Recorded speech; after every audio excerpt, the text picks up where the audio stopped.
Hey, it's Clay, and this will be a video chart on ticker symbol MNK. We will take a look at the 30-minute time frame. Real quick, what do I mean by 30-minute in case maybe you're new to charts? Instead of each one of these candlesticks here representing 1 day's worth of price action, which is what you would normally see, each one represents 30 minutes. So while this here may look like several days worth of time, it's actually today's price action broken down into 30-minute time slices. I like to do this time frame. Does a good job of telling the quote-unquote story of the price, and then makes mapping out where levels of support and resistance a bit easier to see. Very, very rough day today, with the gap down.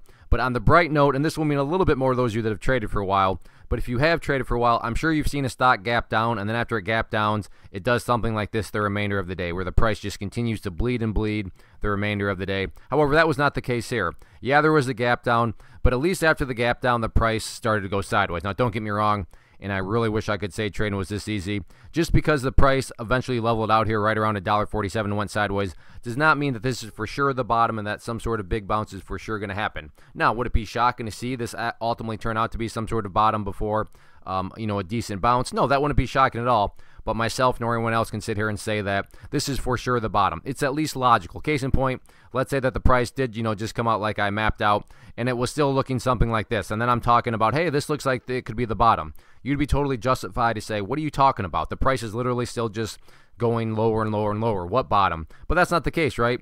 It's at least going sideways. So again, does that make, guarantee it's the bottom? No. Is it at least rational? Is it a logical thought to throw out there that this could be the bottom? Yeah, absolutely. So if this is some sort of bottom and the price starts to work its way back upwards, let's talk about a couple areas of resistance.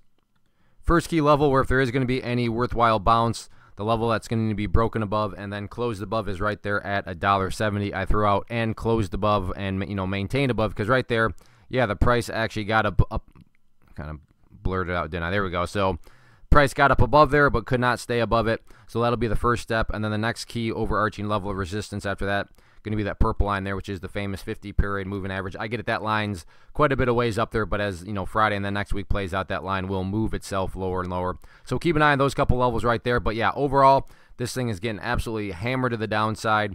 And in this price range, when stocks get beat down this much, there can be some very, very worthwhile bounces. So we'll see if this sideways price action is a leading indicator of some sort of bottom or not. First off, thanks so much for watching the entire video. Real quick, before you go, I want to invite you to a live webinar, web class, training, workshop, online event, whatever you want to call it, but it will be me live revealing to you what I've discovered that has allowed me to transform myself from being an employee to being my own boss, including how I had only one losing day out of 73 days in total. I'm going to cover 3 keys that have helped me unlock profitable consistency within the markets. The first key is super weird, but in a productive type of way. The second key is super awesome because it quite literally is wired into our DNA as humans, making it very easy to use. But in a cruel way, this becomes a pitfall for many traders. I'll explain it all though, including how to avoid the pitfall that it creates for some. And yeah, the third key, when you hear it, sounds way too good to be true, but it's not, and I'll show you how it all works. Then at the end, I open it up for a question and answer session that is, again, totally live. Even if you can't make the live session, please still sign up as it will be recorded, and you can go back and watch the replay that I will send you. Click the image on the screen or click the link down in the description box so you can get the date and time and claim your spot, which I should note is limited due to the fact that this truly is a live event. If you have any questions, let me know. If not, I'll be seeing you soon.